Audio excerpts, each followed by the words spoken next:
Depuis la place de la République à Paris, nos concitoyens algériens expriment leur rejet des élections législatives du 12 juin, tout en s'indignant du climat répressif qui touche les marches hebdomadaires du vendredi et du mardi.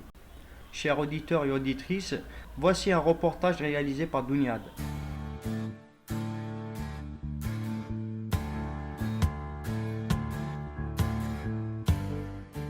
Bonjour Sinhaja. Bonjour. Alors que pensez-vous du climat en ce moment, du climat des manifestations en vue justement des élections du 12 et de la convocation du corps électoral en Algérie? Moi je pense que c'est très tendu, mais ça veut dire que le pouvoir il n'est pas prêt à lâcher. Il n'est pas prêt à lâcher, alors il lâche ses sbires. Alors sous toutes les formes, sous forme démocrate, islamiste, il s'en fout, il en a partout. De toutes les façons, il est bien placé pour. Ce qui se passe, c'est que il faudrait qu'on reste, quand je dis unis, ça ne veut pas dire qu'on accepte, par exemple, moi je suis une laïque pour l'abrogation du code de la famille, pour l'égalité homme-femme. Je ne vais pas taire mes idées pour faire plaisir au courant islamiste. Il ne s'agit pas de ça. Mais par contre, il faut qu'on reste unis, tous contre le pouvoir. Si demain, il y a des démocrates qui se font tabasser parce qu'ils ont une pancarte abrogation du code de la famille, il est du devoir des conservateurs et des islamistes de les défendre. Et inversement, si demain, il y a un islamiste qui vient crier son Doula Islamia et il se fait agresser par certains démocrates ou certains extrémistes, il est du devoir des démocrates de le défendre. Donc voilà, c'est un moment important, c'est un moment crucial dans la construction de la démocratie. Il faut vraiment qu'on soit vigilant parce que le pouvoir, on a un pouvoir machiavélique. On a un pouvoir machiavélique et on a intérêt à ne pas tomber dans le jeu, quoi. Et alors sur les élections, moi je pense, il me semble que c'est très précoce pour aller vers des élections. On ne peut pas aller à des élections alors qu'il y a des gens qui sont en prison. On ne peut pas aller dans des élections alors que les mêmes qui sont dans le pouvoir pour lesquels on est sorti en 2019 sont toujours au pouvoir. C'est-à-dire c'est eux qui vont organiser ces élections. Alors des gens ils disent c'est le seul moyen démocratique. Oui, c'est le seul moyen. Aujourd'hui, le plus démocratique, pas le seul moyen, mais le plus démocratique, c'est les élections. On est d'accord. Mais il y a des conditions, parce que sinon, on va être dans la répétition. On va être dans la répétition des élections. Et c'est-à-dire, tout ce qu'on a fait pendant 2 ans n'aurait servi à rien. Moi, je veux bien des élections, mais à condition qu'on passe par une période transitoire dans laquelle on s'organise, chacun explique son programme. Il faudrait que le pouvoir parte. C'est possible. C'est arrivé avec un des plus grands dictateurs de la planète qui s'appelle Ben Ali. Pourquoi ça n'arriverait pas en Algérie? Le tout, c'est que en Tunisie, tout le monde était d'accord. Tout le monde était d'accord pour descendre Ben Ali. Islamistes, extrême gauche, laïcs, ils étaient tous d'accord pour le départ de Ben Ali. Après, il y a eu la bataille démocratique réelle. La bataille, évidemment, les islamistes, ils sont pas très fiables. Il faut pas être naïf. Une fois qu'on a dit on est tous ensemble, il faut pas qu'on soit naïf. C'est-à-dire, il y a des gens qui cherchent le pouvoir à tout prix. Et dans ce cas-là, c'est à nous d'être vigilants, c'est à nous d'être sur le terrain pour convaincre pour nos idées. C'est pas pour aller aux élections ou arrêter les élections encore une fois. Et si jamais c'est les islamistes qui gagnent, on va refaire 92. Ce n'est pas possible. Et il faudrait qu'on passe vers autre chose, vers une vraie construction démocratique. Et elle ne peut passer que par une période de transition, une constituante où les minorités ont le droit d'exister.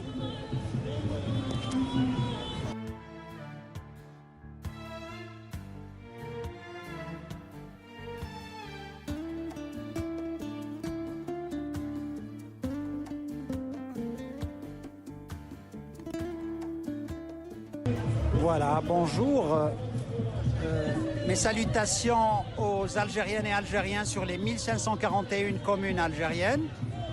J'allais dire les 48 wilayas, mais maintenant ils montent les enchères, les 58, c'était pas du tout la priorité. Donc il s'occupe de tout sauf de l'essentiel. Bref, salutations à tous les Algériens sur les 1541 communes inchangées donc, et à toutes les Algériennes et tous les Algériens dans la diaspora, partout où ils se trouvent. Alors, ce pouvoir de fait n'a pas de décision politique, c'est grave. Il n'a pas de décision politique, il se trouve face au peuple, face au Hirak, qui continue et qui continuera jusqu'après le basculement démocratique et jusqu'à sa garantie la plus totale. Nous sommes dans une diversité, c'est ça la démocratie. Ils essayent d'exploiter tout moyen pour nous diviser. Ils n'y arriveront pas. Le peuple algérien possède une unité sociopolitique formidable. C'est le rempart contre ce système. Ce système qui n'a donc pas de décision politique emploie la répression, la torture et les sévices qui vont avec. Il y a toutes sortes de coercitions. Alors que les hirakistes, les militants algériens, quand ils expriment leur opinion, ils sont pacifiques. Ils ne troublent pas l'ordre public. Donc, dans la normalité, toute normalité, on prend très large, mais dans toute normalité, un tel peuple, on ne peut pas le réprimer. Les services de maintien de l'ordre, comme leur nom l'indique, donc les services de police, etc., et quand il y a besoin, et il n'y en a pas eu besoin donc d'aide supplémentaire, donc le service de maintien de l'ordre doit protéger ses citoyennes et citoyens dans l'expression de leur opinion, dans leur contestation légitime. On est face au non-droit humain. Et là, la responsabilité va de bas vers le haut, c'est-à-dire quand on voit tout ce qui s'est passé face aux journalistes, face à des vieillards. Une personne âgée de 90 ans a été tabassée. Un enfant de 7 ans a été mis dans un fourgon de police, etc., etc. Toute la répression sur plusieurs villes. Bien sûr qu'il y a de l'excès de zèle de certains walis, mais on ne rentre pas dans leur subterfuge que c'est un tel qui est bon, un tel qui est mauvais. C'est tout le système. Donc j'incrimine et il y a culpabilité de bas vers le haut. C'est-à-dire que la responsabilité est d'ordre politique. C'est le politique qui statue sur le rôle de la police pour le maintien de l'ordre. Et puisqu'il y a ordre, donc tout ça prouve que ce système finit. Et dans cette perspective de réprimer, de faire peur, en croyant que le Hirak va s'arrêter. Le Hirak ne s'arrêtera pas. Ils ont essayé, ils ont vu qu'au contraire, plus ils font et plus le Hirak est fort. Deuxième point, par rapport à la convocation du corps électoral. Alors, je t'annonce une chose, je vais la développer très vite et prochainement pour soutenir les 5 étapes du processus électoral qui n'ont jamais été observées en Algérie. Je dis bien jamais, au grand jamais. Je défie ce pouvoir et toutes ses ramifications, qu'ils ouvrent justement le champ médiatique, qu'on puisse en débattre. Je leur démontre que les 5 étapes nécessaires à ce processus n'ont jamais été observées. Donc cette convocation du corps électoral, cette fuite en avant n'a aucun sens. Elle ne fait que perdre des moyens et du temps précieux à l'Algérie et n'apportera rien du tout. Je conclus sur le fait que ce pouvoir qui retarde l'Algérie, ce pouvoir qui dit que le Hirak originel ou était un Hirak Moubarak, soyons cohérents. Une toute petite démonstration. Si ce Hirak était Moubarak, le basculement n'est pas encore total, n'est pas effectif. Comment veulent-ils arrêter un tel Hirak Moubarak? Le Hirak Moubarak, en toute cohérence, en toute logique, il l'est à partir du moment où on l'a reconnu. On se dit, il va jusqu'au bout, jusqu'au constat, contrôle citoyen que tout est effectif et la société aura basculé, le système aura basculé dans une nouvelle Algérie réellement nouvelle, au sens libre et démocratique, état de droit, qu'il nous ouvre le champ médiatique déjà pour commencer. Mais de toute façon, la révolution algérienne, le Hirak, est une révolution, je disais au début, en 2019, en 5.0. C'est le plus haut niveau de l'évolution industrielle. On l'a adapté en 5.1, actualisation. Mais ce système, il est carrément dépassé.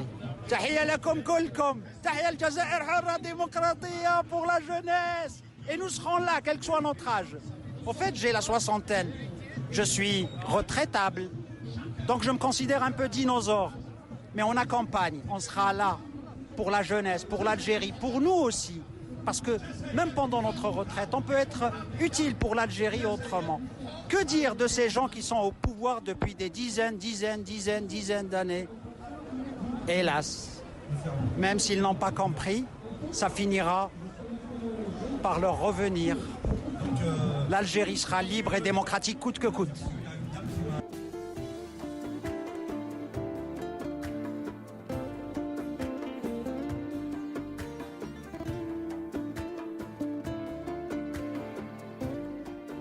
Bonjour, que pouvez-vous nous dire du climat de répression en ce moment des marches et des manifestations Écoutez, malheureusement depuis un bon petit moment et depuis l'avènement d'El Gaïd, la répression des marches a été quasiment constante.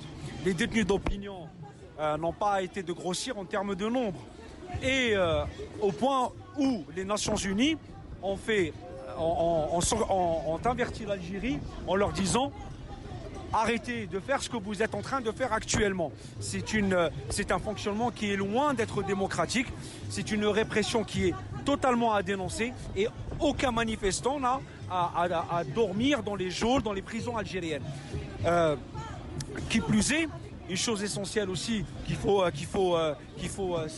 assimiler par rapport à cette affaire particulière, c'est que nous sommes arrivés à un point où, au-delà de la répression sur le terrain, le ministre de la Justice a évoqué un projet de loi pour déchoir les Algériens de leur nationalité en utilisant exactement les mêmes chefs d'accusation qu'on utilise pour emprisonner les manifestants. Donc on est en train d'arriver vers une situation très critique où le pouvoir doit réellement faire attention, parce que se comporter de la sorte avec des manifestants n'a rien de démocratique et loin, totalement loin des droits de l'homme qu'on prône.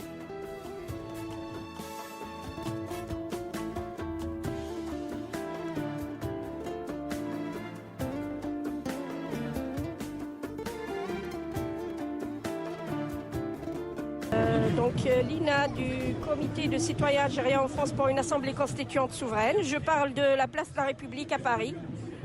Donc on constate une bonne chose, c'est que le Hirak est resté intact, le Hirak est debout et les marches reprennent en masse. Le peuple ne perd pas de vue son objectif, malgré toute la répression et toutes les tentatives du système en place de bâillonner la révolution. Mais elle reste intacte et le peuple reste uni et debout jusqu'au bout, jusqu'à réaliser donc ces objectifs qui sont de dégager le système et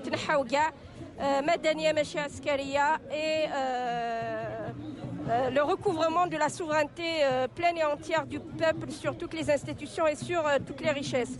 On constate également qu'actuellement il y a quand même un climat de répression qui est de plus en plus fort. Le système en place qui appelle donc à des élections législatives très prochainement. Nous leur disons que nous allons faire barrage, que le peuple algérien va faire barrage à ces élections, qu'il n'y aura pas d'élections et que ça sera un non-événement. Et on est tous là, le peuple est debout, Algériens, Algériennes, où qu'ils soient, que ce soit en Algérie ou la diaspora. On est là jusqu'à réaliser donc les objectifs du Hirak, à savoir dégager le système, convoquer une assemblée constituante souveraine qui sera à même de redonner le plein pouvoir au peuple pour qu'il recouvre pleinement sa souveraineté sur toutes les institutions et sur toutes les richesses.